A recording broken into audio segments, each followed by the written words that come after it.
আসসালামু আলাইকুম। সবার কি অবস্থা? আশা করি সবাই ভালো আছেন।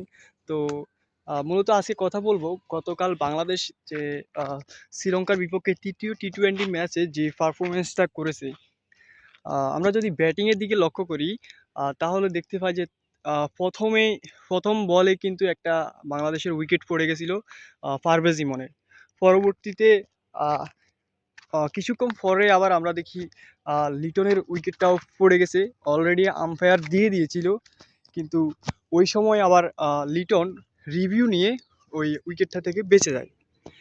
তো তো তারপর বাংলাদেশ কিন্তু আ ওই সময় খুবই চাপে পড়ে গেছিল বাংলাদেশ। কিন্তু আস্তে, আস্তে লিটন দাস এবং তানজিদ তামিম ভালো একটা ব্যাটিংয়ের চেষ্টা করে এবং যেহেতু টার্গেটও কম ছিল তো আ মোটামুটি একটা ব্যাটিংয়ের চেষ্টা করে এবং মানে তারা আ সফলও হয় এতে। যেমন তানজিদ তামিম আমরা জানি যে খুব ভালো একটা ইনিংস খেলেছেন, অসাধারণ একটা ইনিংস খেলেছেন। আ লিটনও ভালো খেলেছিলেন কিন্তু পরবর্তীতে তিনি আর থাকতে পারেননি, কন্টিনিউ করতে পারেননি। তিনি আ আউট হয়ে ফিরে আসেন সুইপ করে আর লেগ কর্নারে ক্যাচ দিয়ে। তারপরেও কিন্তু আর বাংলাদেশের পিছনে ফিরে তাকাতে হয়নি। আ এরই মধ্যে বাংলাদেশের সংগ্রহটা কিন্তু একটা পর্যায়ে চলে এসেছিল। তারপরে তৌহিদ হৃদয় আর তানজিদ তামিম মিলে ম্যাচটাকে কিন্তু জিতিয়ে আনে এবং এরই মাধ্যমে শ্রীলঙ্কার মাটিতে এবং লিটন দাসের ১ম বারের মতো ট্রফি জয় করে।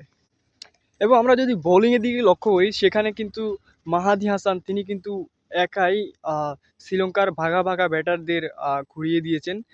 তিনি একাই কিন্তু ৪ টা উইকেট নিয়েছেন যেটা খুবই গুরুত্বপূর্ণ উইকেটগুলো ছিল। এছাড়াও আ অন্যান্য বোলাররাও যা ভালো করেছিল। বিশেষ করে শরীফুল ১ম ওভারেই একটা উইকেটে এনে দেয় যেটা শ্রীলঙ্কার অনেক আ বাধা পেয়ে যায় ওই উইকেটটার কারণে। এরপরও যদি আমরা লক্ষ্য করি মোস্তাফিজ তারপর রিশাদ হোসেন এবং তানজিম সাকিব তারাও কিন্তু ভালো বল করেছিলেন এবং শ্রীলঙ্কাকে কিন্তু বেশি আগাতে দেয়নি। কিন্তু শেষ ওভারে একটু শরীফুলের ছন্দপতন হয়ে যায়। শেষ ওভারে শরীফুল একটু সুবিধা করতে পারেনি এবং দাসুন সানাকা রান নিয়ে নেয় ওই ওভার থেকে। তো সব মিলিয়ে শ্রীলঙ্কা কিন্তু ২৩৩ রা এ সরি ১৩৩ রানের টার্গেট দেয়। যেটা টি-20 র জন্য একটু বেশি না। কিন্তু যদি বাংলাদেশ যেমন শ্রীলঙ্কাকে চাপে ফেলতে পেরেছে সে তেমনই শ্রীলঙ্কা কেন নয় তাহলে? শ্রীলঙ্কাও তো বাংলাদেশকে এরকম একটা চাপে ফেলতে পারে।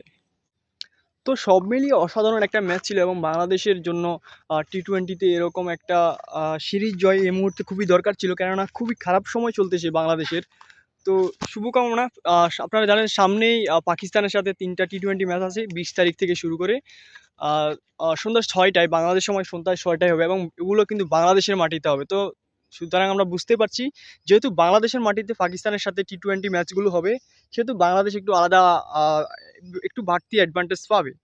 তো সেটাকে কাজে লাগিয়ে যদি ওই সিরিজটাও বাংলাদেশ জিততে পারে তাহলে খুবই একটা ভালো অবস্থানে আসবে বলে আমি মনে করি বাংলাদেশ। কারণ যেহেতু এই মুহূর্তে বাংলাদেশের ওডিআই, টি-20 এবং টেস্ট সব ফরম্যাটে একটু খারাপ অবস্থা। তো এই সিরিজ জয়গুলো বাংলাদেশকে একটু স্বস্তি এনে দেবে বলে আমি মনে করি। এছাড়াও পাকিস্তানের সাথে আ গত টি-20 সিরিজটা কিন্তু বাংলাদেশ ভালো করতে পারেনি। বাংলাদেশ হোয়াইট ওয়াশ হয়েছে। সেই জায়গা থেকে পাকিস্তানকে যদি একটা সিরিজ হারানো যায় সেটা বাংলাদেশের জন্য খুবই ভালো হবে। তো বাংলাদেশের জন্য শুভকামনা। দেখি পরবর্তী সিরিজে কি হয়। তো আজকের ভিডিও আমি এখানেই শেষ করছি। যারা এতক্ষণ সাথে ছিলেন সবাইকে ধন্যবাদ।